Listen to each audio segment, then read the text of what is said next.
John F. Kennedy was the youngest man ever elected president.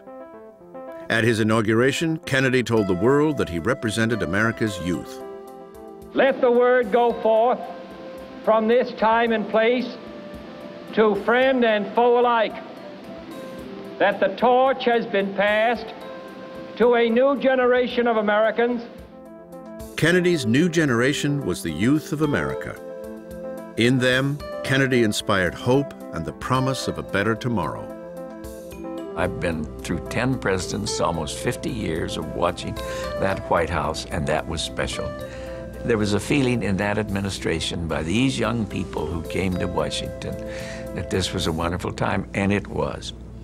Number 35, John F. Kennedy, Democrat, 1961 to 1963, 43 years old, from Massachusetts. John Kennedy would be in office for less than 3 years, a fabled 1,000 days. But in that short span of time, he changed history. He changed the American political system. He changed America culturally as well. He became the great role model about how American men should look, dress, act. Kennedy had lived a charmed existence, and it showed. He and his wife Jacqueline looked like movie stars. In terms of the Cold War, the Kennedys were the best advertising there was for capitalism. John F. Kennedy was magic. I mean, he lit up a room. People were attracted to him, fell in love with him his entire life, both men and women. Kennedy's sexual dalliances would eventually become well known.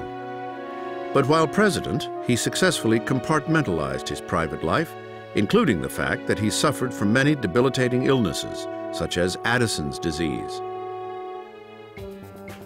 Kennedy's hidden health problems and sexual appetite never seemed to interfere with his ability to effectively lead. And he did this with an open-door policy. Kennedy was his own chief of staff. He often described himself as the hub in the middle of a wheel. He wanted people coming directly to him and tell him the bad news. Among those who came to JFK early in his administration was the director for plans of the CIA. He wanted the U.S. to secretly launch a scheme known as the Bay of Pigs. The plan called for a group of Cuban exiles to overthrow Castro's communist regime. Kennedy okayed the operation. It was a disaster.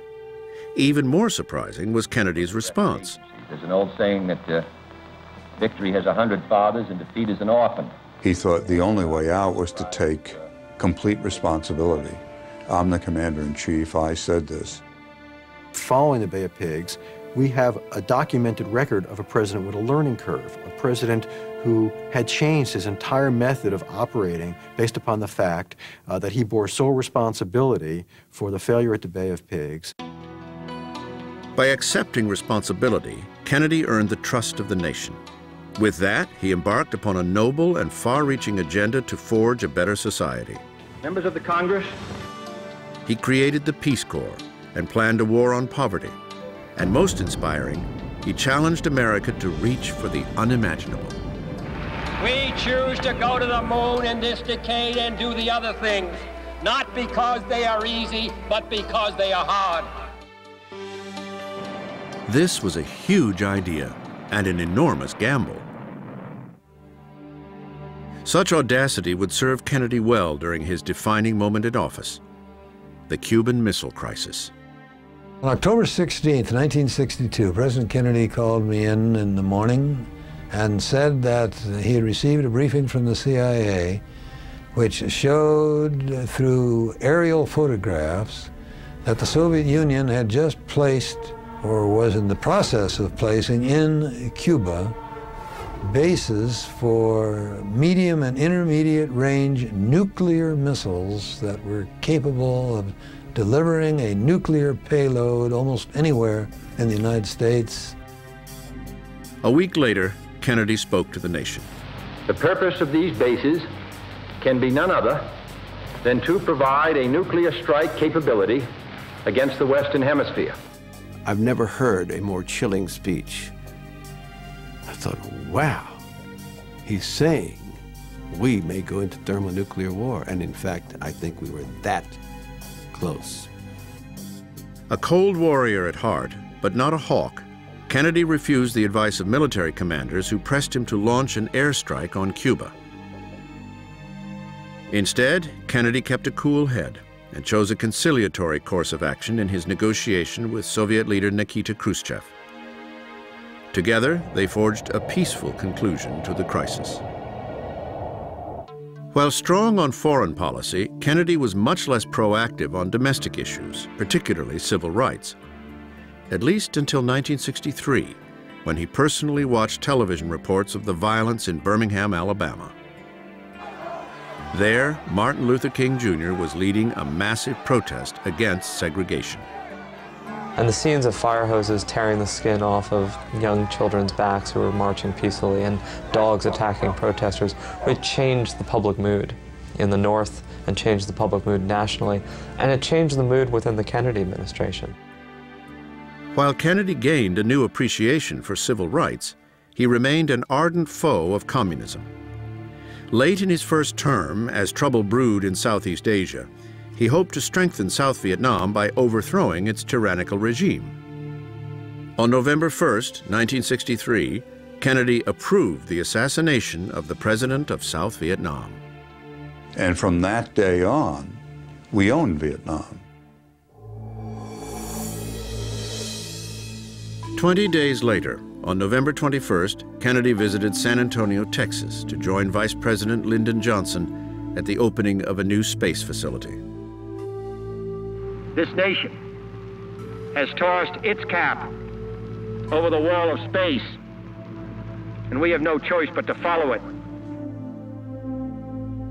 The next day, he and Jackie went to Dallas.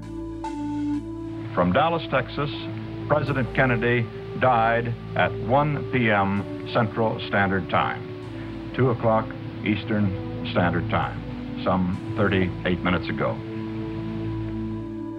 The assassination of Kennedy was probably the most traumatic thing that occurred to our population since at least Pearl Harbor.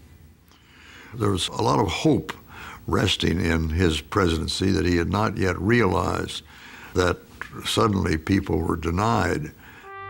The hopes and dreams Kennedy brought with him to the White House were enhanced by his martyrdom, making his presidential legacy grow well beyond his actual accomplishments in office.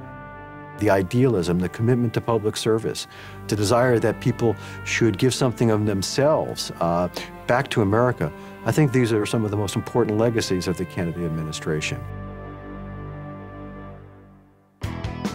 Only 2 men have been elected president while holding seats in the U.S. Senate: Warren G. Harding and John F. Kennedy.